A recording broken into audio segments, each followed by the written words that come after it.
नमस्कार दोस्तों, कैसे हैं आप सभी। आशा करते हैं आप सभी स्वस्थ होंगे, मस्त होंगे और आपकी स्टडी भी अच्छी चल रही होगी। दोस्तों, उत्तराखंड पुलिस कांस्टेबल का जो 29 दिसंबर को रिजल्ट आया था और उसी में दोस्तों मेंशन किया था कि 12 जनवरी से उत्तराखंड पुलिस कांस्टेबल का डॉक्यूमेंट वेरिफिकेशन स्टार्ट होगा। तो दोस्तों काफ़ी समय से बच्चे परेशान थे, क्योंकि जैसे आपका 29 दिसंबर को रिजल्ट आया था, उसके बाद में शेड्यूल जारी नहीं किया गया था कि किस दिन किन बच्चों को डीबी के लिए बुलाया जाएगा। ठीक है, तो आज फाइनली 9 जनवरी को उत्तराखंड अधीनस्थ सेवा चयन के द्वारा ये शेड्यूल जो है आपका जारी कर दिया गया है। ठीक है, आप इसे देख सकते हैं। अभी सिर्फ दोस्तों 5 दिन का ही ये शेड्यूल जारी किया है। ठीक है, जल्दी दोस्तों आयोग पूरा शेड्यूल जारी करेगा, तो हम इसको देख लेते हैं क्या इसमें जानकारी दी है। ठीक है, तो देखिए यहाँ पर आपका बताया है कि उपयुक्त औपबंधिक श्रेष्ठता सूची में क्रम संख्या 1 से लेकर 250 तक सम्मिलित अभ्यर्थियों के अभिलेखों की संरक्षिका निम्नांकित तिथि को अंकित सीरियल नंबर के अनुसार आयोग कार्यालय में की जाएगी। तो जिन लोगों का सीरियल नंबर 1 से लेकर 250 तक है, तो उनका शेड्यूल जारी कर दिया गया है। एक दिन में दोस्तों 50 बच्चों को बुलाया गया है और स्टार्टिंग से मतलब सीरियल नंबर 1 से आपका शुरू किया गया है। तो 12 जनवरी को 1 से लेकर 50 तक जिनका भी सीरियल नंबर है, तो वह आयोग पहुँचे। ठीक है, और दूसरे दिन मतलब मंगलवार को 13 जनवरी को आपका 51 से लेकर 100 तक, अगले दिन 14 जनवरी को 101 से 150 तक, फिर दोस्तों 15 जनवरी को 151 से 200 तक, और फिर 16 जनवरी को 201 से 250 तक जिनका भी सीरियल नंबर है, तो वह दोस्तों आयोग में जाकर अपना डीबी कराएंगे। ठीक है, सैटरडे और संडे को आयोग बंद रहता है, इसलिए ये 2 दिन डीबी नहीं होता। ठीक है, देखिए आगे आपका जो डीबी होगा तो उसके बारे में बताया गया है कि कैसे कैसे आपका डीबी होने वाला है।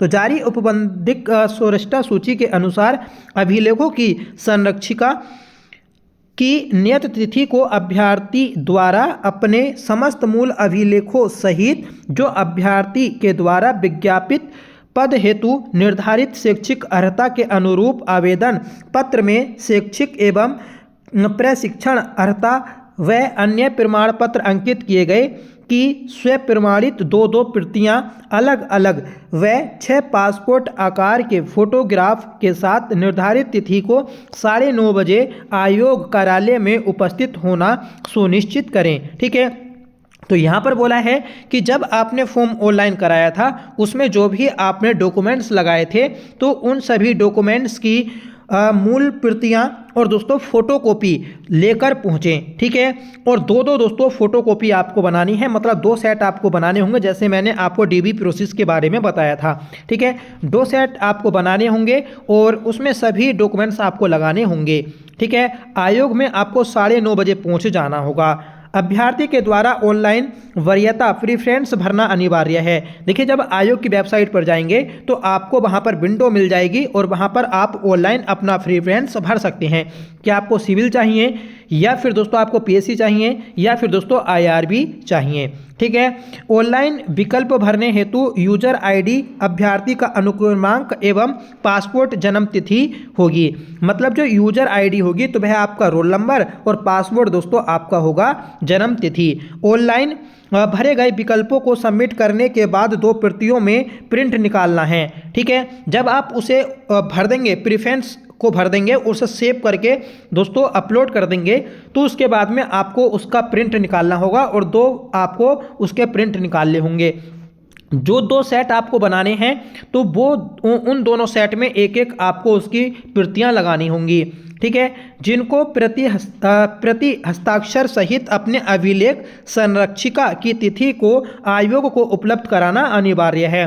विकल्प वरीयता एक बार सबमिट होने के बाद किसी भी दशा में संशोधित परिवर्तन नहीं किया जा सकेगा। ठीक है, जब एक बार आप दोस्तों प्रीफ्रेंस को सबमिट कर देंगे तो उसके बाद में आप उसमें कोई भी चेंज नहीं कर सकते। अभ्यर्थी आयोग की वेबसाइट में जाकर दिए गए लिंक के माध्यम से अपनी वरीयता प्रेफरेंस भर सकते हैं।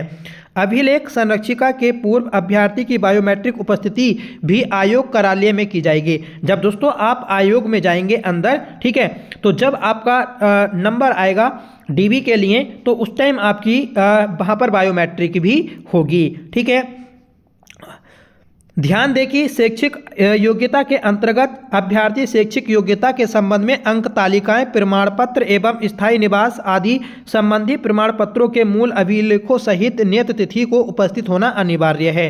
ठीक है, तो जो आपके अंक तालिका हुई, प्रमाण पत्र हुए जिसे हम सनद बोलते हैं, तो ये सभी चीज़ें आपको लेकर जानी होंगी। फोटोकॉपी तो लेकर जानी है, पर आपको दोस्तों जो ओरिजिनल डॉक्यूमेंट्स हैं वह भी लेके जाने जरूरी हैं। आरक्षण के लाभ लेने वाले अभ्यर्थियों को विज्ञापन की अंतिम तिथि तक निर्धारित प्रारूप पर वैध प्रमाण पत्र जो सक्षम अधिकारी द्वारा निर्गत किए गए हों को प्रस्तुत करना अनिवार्य है। ठीक है, सरकारी अर्ध सरकारी सेवा में कार्यरत अभ्यर्थी को संरक्षिका के समय विज्ञापन की अंतिम तिथि तक का समय सक्षम प्राधिकारी द्वारा जारी विभागीय अनापत्ति प्रमाण पत्र प्रस्तुत करना अनिवार्य है। ठीक है, तो ये आपके डॉक्यूमेंट्स लेकर जाने हैं। साथ ही दोस्तों मैंने जब डीबी के प्रोसेस की एक वीडियो बनाई थी उसमें चेकलिस्ट के बारे में भी बताया था। तो अभिलेखों की संरक्षिका हेतु निर्धारित प्रारूप मतलब चेकलिस्ट एवं अभिलेख संरक्षिका में उपस्थिति हेतु उपबंधित प्रवेश पत्र संकलन है। ठीक है, मतलब ये जो हम आपको दिखा रहे हैं पीडीएफ, तो इसी में आपको नीचे ये एडमिट कार्ड है जो डीबी के लिए चाहिए और नीचे दोस्तों चेकलिस्ट है जिसके आधार पर आपको अपने सारे डॉक्यूमेंट्स लगाने होंगे। ठीक है, तो ये आप दोनों प्रिंट निकलवा लीजिएगा और मैंने अपने टेलीग्राम पर भी शेयर कर रखे हैं, वहाँ से भी आप इनको देख सकते हैं। ठीक है, देखिए आगे क्या बोला है उनको देखते हैं कि अभिलेखों की संरक्षिका हेतु निर्धारित तिथि को अभ्यर्थियों की उपस्थिति नितांत रूप से अनिवार्य है। मतलब जिस दिन आपका डीबी होना उस दिन आपको जाना जरूरी है। अगर आप सोचते हैं कि मैं बाद में चला जाऊंगा, बाद में भी हो जाएगा, तो ऐसा नहीं हो सकता। तथा निर्धारित तिथि में कोई परिवर्तन नहीं किया जाएगा। पृथक से किसी दशा में अभ्यर्थी को संरक्षिका हेतु कोई अन्य तिथि निर्धारित नहीं की जाएगी। मानकर चलिए कि जिस दिन आपका डीबी था उस दिन आप नहीं गए तो आपको अलग से कोई डीबी की डेट देगा, तो ऐसा नहीं होगा। अगर आप अपनी डेट को नहीं जाएंगे किसी भी दशा में तो आपका जो सिलेक्शन है तो वह दोस्तों निरस्त कर दिया जाएगा। यदि संरक्षिका की निर्धारित तिथि को अभ्यर्थी द्वारा ऑनलाइन आवेदन पत्र में किए गए दावों के अनुसार सही अभिलेख प्रस्तुत नहीं किया जाता है तो इसके लिए पृथक से कोई अतिरिक्त समय नहीं दिया जाएगा। ऐसे अभ्यर्थियों की अंतिम चयन परिणाम हेतु विचार नहीं किया जाएगा। मतलब जो आपने दावे किए थे जिसके आधार पर आपने एग्जाम वगैरह दिया, ठीक है, अगर आप वो चीज़ डॉक्यूमेंट वेरिफिकेशन के समय नहीं लेकर जाएंगे या फिर आपके पास नहीं होंगे तो आपका जो डीबी होगा तो वह आपका ख़त्म कर दिया जाएगा। मतलब आपका जो चयन था, सिलेक्शन था, तो वह दोस्तों निरस्त हो जाएगा। आयोग में कोई भी आप मोबाइल फ़ोन, कैमरा, ठीक है, इलेक्ट्रॉनिक उपकरण आदि नहीं लेकर जा सकते। ठीक है, देखिए लेकर तो चले जाते हैं पर वहाँ पर देखिए आप ऑन नहीं करेंगे। मतलब जो आपका अंदर जहाँ पर डीबी चलेगा उसमें आप लेकर नहीं जा सकते। ठीक है, तो आपका ये डीबी प्रोसेस है। अभी सिर्फ दोस्तों 250 तक के बच्चों को बुलाया है। अगर इस हिसाब से दोस्तों डीबी चलेगा तो आप मानकर चलिए कम से कम 2 महीने डीबी चलेगा। ठीक है, तो ये तो दोस्तों गलत प्रोसेस है आयोग की। इतना लंबा अगर डीबी खींचेगा आयोग तो कहाँ तक देखिए डीबी कराएगा। इस हिसाब से तो 2-3 महीने डीबी में ही निकल जाएंगे। ठीक है, तो ज्वाइनिंग कब देगा हम लोगों को, तो ये सोचने वाली चीज़ है आयोग को। ठीक है, या फिर जैसे आपका मानकर चलिए ये 6 दिन का ही प्रोसेस अभी जारी किया है, उसके बाद में ये जो अगला शेड्यूल जारी करेगा अगले बच्चों का तो उसमें ज़्यादा बच्चों को बुलाए तब दोस्तों फ़ायदा रहेगा। ठीक है, आप इसे निकलवा लीजिएगा, प्रिंट निकाल लीजिएगा इसका। ठीक है, ये आपका प्रवेश पत्र होगा डीबी के लिए और ये आपकी चेक लिस्ट है, इसकी आपको 2 प्रतियां निकालनी होंगी। ठीक है, और सभी में आपको भरने की प्रोसेस मैंने बताई है तो आप इसको अच्छे से भर लीजिएगा। और कोई भी आपका डाउट है तो प्लीज़ आप कमेंट में पूछ सकते हैं।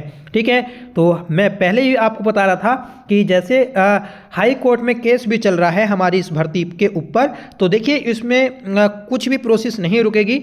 सीधा जो माननीय जज साहब थे उन्होंने बोला भी था कि जो आपकी प्रोसेस है इस भर्ती की तो उसे आप चालू रखिएगा। ठीक है, और जो डिसीजन आएगा उसी के आधार पर दोस्तों निर्णय लिया जाएगा। ठीक है, तो आपका ये डी भी चालू हो गया, तो इसका मतलब अब कुछ भी नहीं होने वाला, ठीक है। या कुछ होगा तो वह बात की बात है, पर ऐसा कुछ भी नहीं होगा, ठीक है। आप निश्चित रहिएगा। आप बस जैसे अब आपके पास में कल का डे है, ठीक है, और जिनका 12 जनवरी को होगा, तो वह अपने टाइम से वहां पर पहुंचिएगा अपने सारे डॉक्यूमेंट्स लेकर, ठीक है। किसी भी प्रकार का अगर आपका डाउट रहता है तो प्लीज़ आप कमेंट में पूछ सकते हैं, आपको पूरा सजेशन दिया जाएगा, ठीक है। तो मिलते हैं नेक्स्ट एक अपडेट के साथ, तब तक के लिए bye. Thank you so much for watching. जय हिंद।